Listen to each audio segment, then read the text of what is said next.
J'enregistre cet épisode en plein mois de décembre depuis le sud de la France où évidemment j'ai commencé par attraper froid en arrivant du Costa Rica. Donc si vous entendez une voix d'évier bouchée, j'espère que ça gênera pas l'écoute de cet épisode. Et dans cet épisode, j'ai envie de déposer un des codes de mon oracle du mois d'abord, qui est descendu une fois et qui dit que le mois d'abord devrait être la norme et non pas l'exception. Et évidemment, quand je parle du mois d'abord, si je résume ici, je parle du fait d'honorer toujours sa vérité d'abord et d'oser l'offrir aux autres et au monde dans cette foi absolue que c'est la plus belle offrande que je puisse faire. Et ce code-là particulièrement, qui dit que le mois d'abord devrait être la norme, pas l'exception, illustre exactement à quel point les codes de mon oracle du mois d'abord prennent toute leur profondeur et surtout toute l'ampleur de leur impact sur soi, les autres et le monde lorsqu'ils sont compris, certes, mais surtout incarnés de façon radicale, de façon absolue. Et c'est pas un détail parce que moi qui observe le monde depuis l'épicentre du mois d'abord, puisque c'est vraiment la fréquence que je suis venue incarner et offrir pour le monde, et que je n'arrive pas vraiment à voir le monde autrement, à travers une autre lunette, je vois bien à quel point le fait d'incarner ces codes de façon complètement évidente, naturelle, affirmée et donc radicale, dans le sens où pour moi, le mois d'abord ne souffre pas vraiment d'exception. Il devrait tout le temps être la norme et il est toujours la plus haute forme d'altruisme, de service au monde et à soi, bien sûr.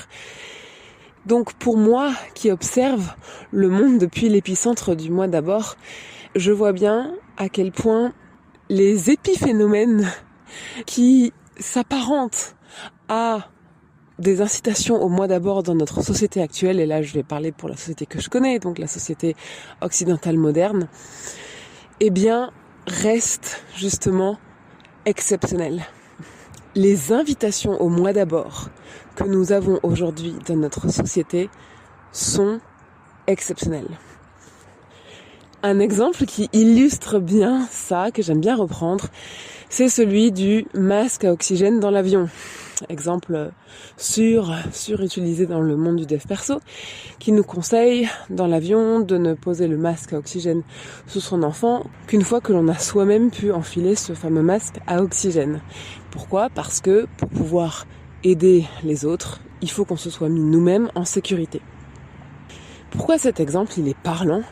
C'est parce que dans notre société, on prône de faire du moi d'abord uniquement dans des cas extrêmes.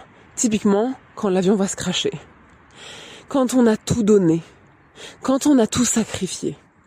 Et c'est un peu pareil dans les fameux conseils Psychologie Magazine et Marie-Claire, où c'est aussi ce qu'on va entendre dans les phrases que j'appelle le small talk, quand on va se croiser entre deux copines à la sortie de l'école et qu'il y en a une qui va dire waouh, là c'est dur en ce moment, la reprise du boulot, les activités des enfants, et puis mon mari qui travaille beaucoup, et puis moi je sors de maladie, et waouh, c'est dur, et c'est là qu'on va dire, oh, tu sais, tu devrais te prioriser un peu, prends un peu de temps pour toi, récupère un peu.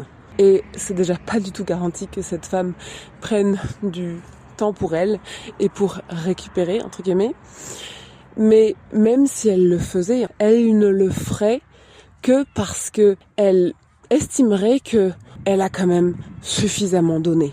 Elle mérite de remettre sa vérité intérieure, c'est-à-dire typiquement les besoins exprimés par son corps, déjà, pour commencer, mais également certainement les intuitions qu'elle reçoit, comme quoi elle devrait ralentir, comme quoi elle devrait peut-être organiser ses journées à un rythme beaucoup plus respectueux de son rythme intérieur, comme quoi elle pourrait accorder plus de temps à ce qui expand son âme. Tout ça, ce sont des signes et des guidances intérieures. Mais aujourd'hui, dans notre société, on ne songe à prioriser cela sur le fait de donner aux autres, aux patrons, aux enfants, aux conjoints, aux amis, à la famille. On ne songe de prioriser ses guidances intérieures et ses besoins intérieurs et ses désirs de l'âme qu'en situation exceptionnelle, en général, quand on sait, et là je mets des guillemets, suffisamment sacrifié pour les autres et le monde. Alors là, on mérite, enfin, on peut justifier de prioriser sa vérité intérieure. Et c'est là que le code prend toute son ampleur. Non, le moi d'abord ne peut pas être une exception. Le moi d'abord, ça n'est ni un droit qui se mérite, une fois qu'on s'est complètement donné, overdonné aux autres, ni un luxe que l'on peut se permettre dans des situations exceptionnelles du genre c'est mon anniversaire ou c'est notre voyage de noces, donc nous allons faire l'unique voyage qui honore notre union de toute notre vie. Le moi d'abord, pour pouvoir développer toutes ces vertus dans la relation à soi, aux autres et au monde, doit être une norme. C'est-à-dire qu'on devrait être plus choqué par une maman qui tient toute l'année un rythme infernal de semaines pour que toutes les activités et les agendas de la famille puissent rentrer dans les 24 heures d'une journée et les 7 jours d'une semaine, que par une maman qui, même dès le début de l'année, agence son temps et sa semaine en fonction de ce qui va réellement l'expandre. Ce qui va réellement l'expandre, ça va être peut-être des séances de sport, ça va être peut-être négocier du télétravail, ça va peut-être être un abonnement hebdomadaire au spa, ça va peut-être être une soirée entre potes par semaine, ou peut-être plus. Ça va peut-être être une soirée de garde par semaine, ça va peut-être être une soirée en amoureux par semaine, ou, de façon plus radicale, ça va peut-être être comme moi, qui ai absolument transformé chaque heure de mon quotidien, et même mon lieu de vie, et même mon environnement relationnel, pour que ça rencontre mes désirs d'âme. Et aujourd'hui, au Costa Rica, il n'y a plus une seule heure de ma journée qui ressemble, de près ou de loin, aux heures de mes journées, il y a encore 2 ans de ça, en France. Pourquoi ?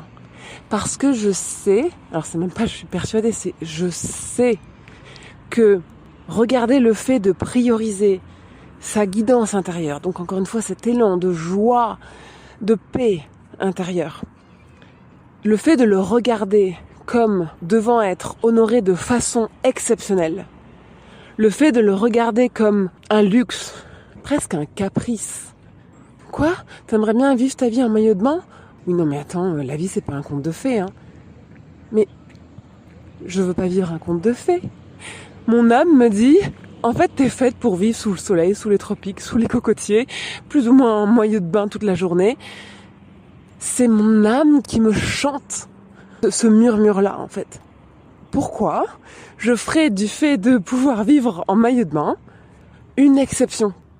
Pourquoi je me l'accorderais uniquement pendant mes vacances ?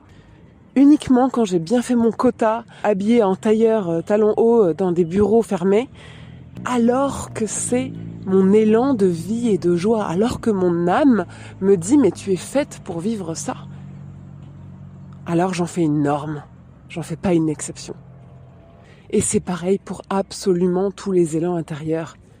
Si je désire avoir plus d'espace, de ressourcement rien que pour moi, si je désire mettre plus de mouvement et de sport dans ma vie, si je désire m'entourer de personnes ouvertes comme moi au monde du subtil et auprès de qui je puisse libérer complètement mon expression, si j'ai envie qu'on prenne plus soin de moi, d'être plus souvent servi, choyé, massé, pourquoi je devrais en faire une exception ? Pourquoi je devrais attendre le momentum dans l'année ou parfois dans la vie pour mériter de laisser s'exprimer cet élan de joie, d'abondance, de vie à l'intérieur de moi ?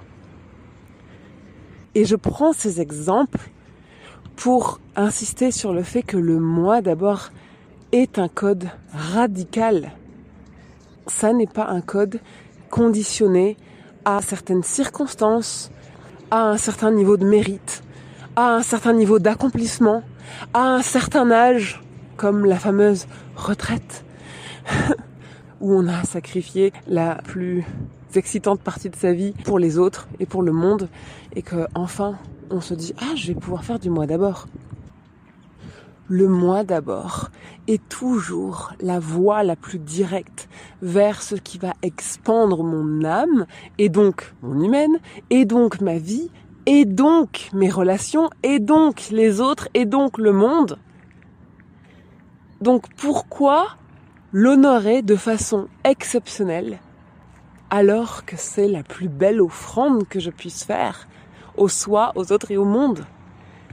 Le moi d'abord devrait être la norme et non pas l'exception.